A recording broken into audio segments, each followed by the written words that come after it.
Parliament వర్షాకాల సమావేశాల వేళ ఉపరాష్ట్రపతి జగదీప్ ధన్కడ్ తన పదవికి హఠాత్తుగా రాజీనామా చేయటం రాజకీయ వర్గాల్లో చర్చనీయాంశమైంది.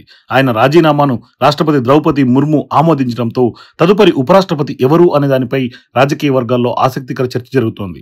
ఉపరాష్ట్రపతి పదవి రేసులో నలుగురు పేర్లు ప్రముఖంగా వినిపిస్తున్నాయి. ఇందులో ముఖ్యంగా బీహార్ ముఖ్యమంత్రి నితీష్ కుమార్ పేరు కూడా ఉంది. నితీష్ కుమార్ను ఉపరాష్ట్రపతిగా ఎంపిక చేయడం కోసమే జగదీప్ ధన్కడ్తో రాజీనామా చేయించారనే వార్తలు వినిపిస్తున్నాయి. పలు ప్రతిపక్షాలు ఇదే విషయంపై ఆరోపణలు కూడా చేస్తున్నాయి.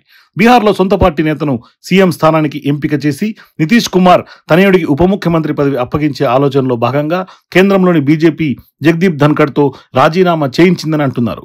అయితే తాను ఆరోగ్య కారణాల రీత్యా రాజీనామా చేస్తున్నట్లుగా జగదీప్ ధన్కడ్ ప్రకటించారు.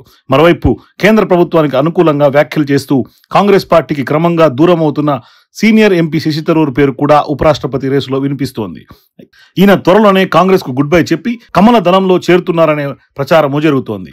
ఇప్పటికే కేరళలో సొంత పార్టీ నేతలే ఆయనకు పక్కన పెట్టినట్లు ప్రకటించడం కూడా జరిగింది. ఈ క్రమంలో ఆయనకు ఉపరాష్ట్ర పదవి ఇస్తారనే ఊహాగానాలు పెద్ద ఎత్తున వినిపిస్తున్నాయి. ఈ ఇద్దరితో పాటు ఢిల్లీ, జమ్మూ కాశ్మీర్ లెఫ్టినెంట్ గవర్నర్లో ఒకరికి అవకాశం ఇవ్వొచ్చని కూడా వార్తలు వినిపిస్తున్నాయి.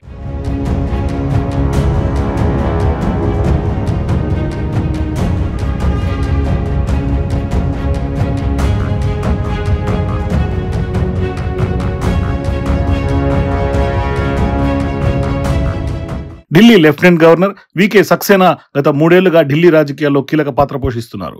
ఆప్ అధికారంలో ఉన్న సమయంలో అనేక విషయాల్లో నాటి ముఖ్యమంత్రి అరవింద్ కేజ్రీవాల్తో విభేదించి తరచూ వార్తల్లో నిలిచారు.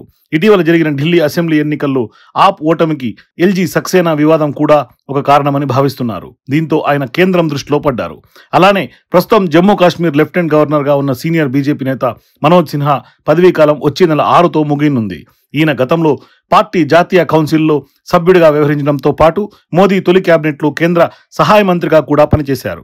ఆర్టికల్ 370 రద్దు అయిన తర్వాత జమ్మూ కాశ్మీర్ లెఫ్టినెంట్ గవర్నర్గా బాధ్యతలు చేపట్టిన సిన్హా పాలనలోనే తనదైన ముద్ర వేశారు. ఈ క్రమంలోనే సిన్హా పేరు కూడా ఉపరాష్ట్రపతి రేసులో వినిపిస్తోంది.